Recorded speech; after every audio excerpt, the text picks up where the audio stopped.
De lo que vamos a hablar a continuación es de esa ley de segunda oportunidad que nos adelantaban nuestras voces del magazine al inicio del programa. Ya está conmigo Adrián, ¿qué tal? De RBH Global, ¿cómo estás? Muy buenas, Patricia. Hoy hablamos de esta ley de segunda oportunidad porque hace poquito nos han llegado no una, sino varias preguntas respecto a esto, porque yo creo que, no sé, debe estar sonando mucho en las conversaciones a pie de calle. Y nos ha escrito un telespectador y nos ha dicho, la verdad es que ha sido un poquito escueto, simplemente nos comunica que él se arruinó con su negocio y que si se puede acoger a esta ley de segunda oportunidad. Entonces, me parecía interesante que hoy lo pusiéramos sobre la mesa porque hay muchos matices aquí. Correcto. ¿No? Hay muchos, no, hay demasiados matices. Así que en este caso, de hecho, habría que ver el expediente completo para hacer una valoración completa, pero sí, inicialmente sí que, al ser persona física, depende cómo estuviera constituido él como sociedad en su negocio, si fuera una sociedad o fuera él persona física, que entiendo que sea por donde va el telespectador, sí que podría acogerse a la ley de segunda oportunidad siempre y cuando cumpliese una serie de requisitos.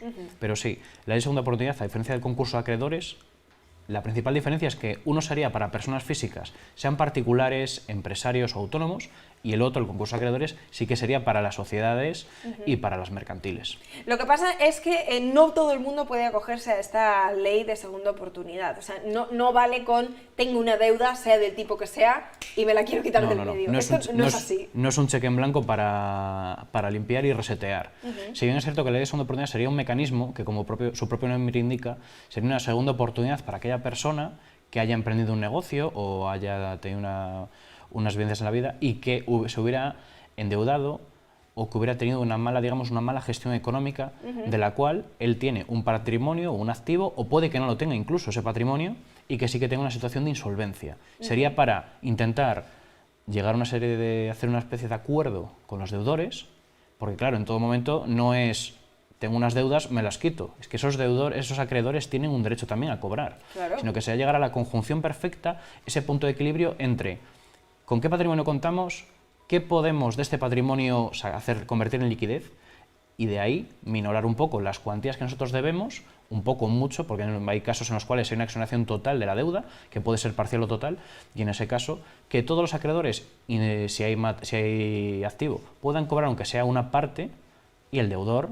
quitarse esas deudas, esa losa, para poder resetear y poder el día de mañana, si quiere, volver a emprender y volver a la actividad económica. Hablamos de acreedores, perdón, en plural, porque es uno de los requisitos, que sea más de uno. Correcto, Patricia. Uno de los requisitos principales es que tengas más de un acreedor, es decir, dos o más. Porque si nos ha venido algún cliente diciendo, oigan, tengo una deuda muy grande, muy elevada, pero tengo solamente un acreedor. En ese caso no se podría, sea la cuantía que sea, no nos podríamos acoger.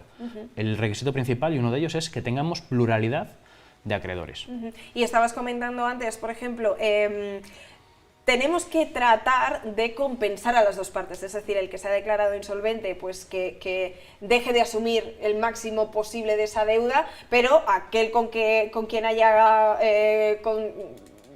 contraído, que no me salía, la deuda, pueda percibir ese dinero que es suyo por derecho. Pero claro, hay gente que te dirá, ya, pero es que yo necesito mi casa para vivir, es el único bien que me queda, no puedo venderlo porque sí, podría pagar parte de la deuda, pero me quedo en la calle. Entonces, estas situaciones también se contemplan dentro de la ley de segunda oportunidad. Correcto. De hecho, ha sido recientemente, este año, modificada, entró en vigor el día 1 de enero de este año, 2023, y sí que, a diferencia de lo que previamente teníamos en la normativa española, sí que a día de hoy sí que se puede conservar esa vivienda familiar, siempre y cuando sea la residencia familiar.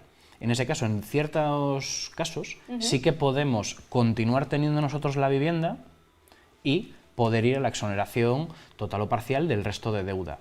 Pero hay, importante, dos matices. Primero, que ir a la ley de la segunda oportunidad, solicitar el concurso de persona física, no significa que nos van a quitar la hipoteca, que sí que hay gente que nos viene preguntando de, oiga, tengo una hipoteca muy elevada, quiero una ley de segunda oportunidad, que quiero limpiarme la hipoteca y quedarme con la casa. Eso no funciona. Eso no funciona, lamentablemente no funciona. Pero sí que se podría, en ciertas tipologías, el mantener la casa, la vivienda o algunos activos empresariales incluso, para poder continuar poco a poco con ese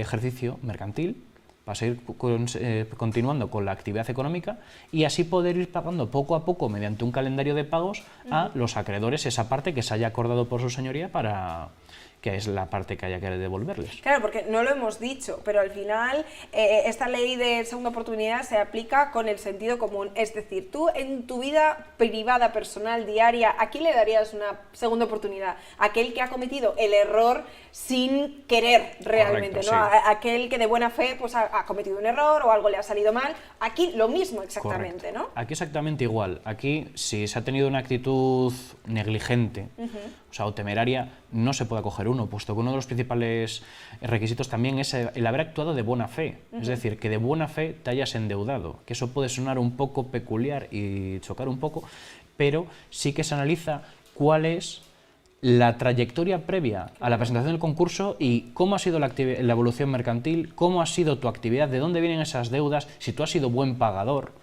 Y de repente, cumplido. claro, si tú ibas cumpliendo poco a poco y de repente has tenido una circunstancia personal o una pandemia o cualquier circunstancia de estas que estamos teniendo últimamente y que bien comentabas antes con las dos guerras que comentaba Fernando, y a partir de ahí el que haya sido a peor fortuna y que, como habías cumplido previamente bien, que merezcas esa segunda oportunidad que tú comentabas.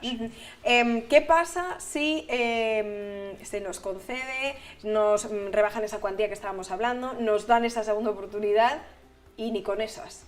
Claro, ahí habría que ver, que es uno de los pasos principales a la hora de presentar el concurso, la demanda de segunda oportunidad.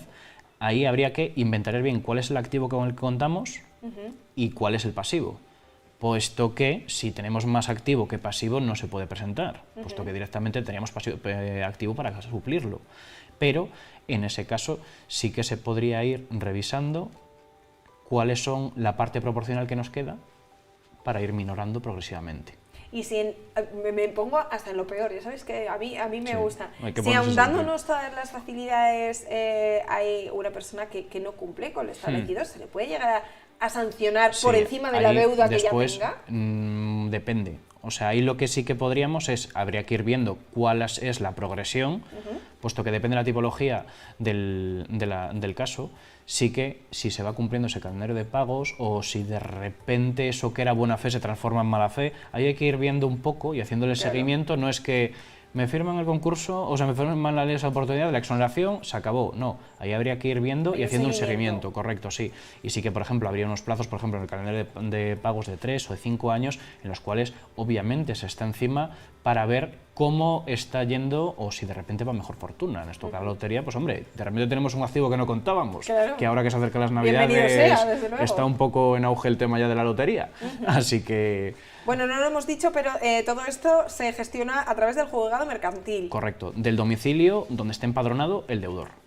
Bueno, pues a partir de aquí yo creo que más o menos hemos dado unas pinceladas de lo que es esta ley de segunda oportunidad a grandes rasgos, porque podríamos hacer todo el programa detallando caso por caso y excepción por excepción cómo podría afectaros, pero si como este telespectador que nos ha escrito me arruiné con mi negocio, ¿puedo solicitar la ley de segunda oportunidad? A priori sí puedes, si cumples todo lo que hemos estado comentando. Si tienes alguna duda, pues lo mejor que puedo hacer es llamaros. Sí, consultarnos directamente para analizar, porque cada caso es un mundo, o sea, ahí no se puede generalizar, y más en este tipo de casos, porque cada situación de insolvencia es única y lleva una historia detrás que es la que hay que analizar para ver esa buena fe y esa progresión, para ver si podemos acogernos o no podemos acogernos a esta ley de segunda oportunidad. Efectivamente.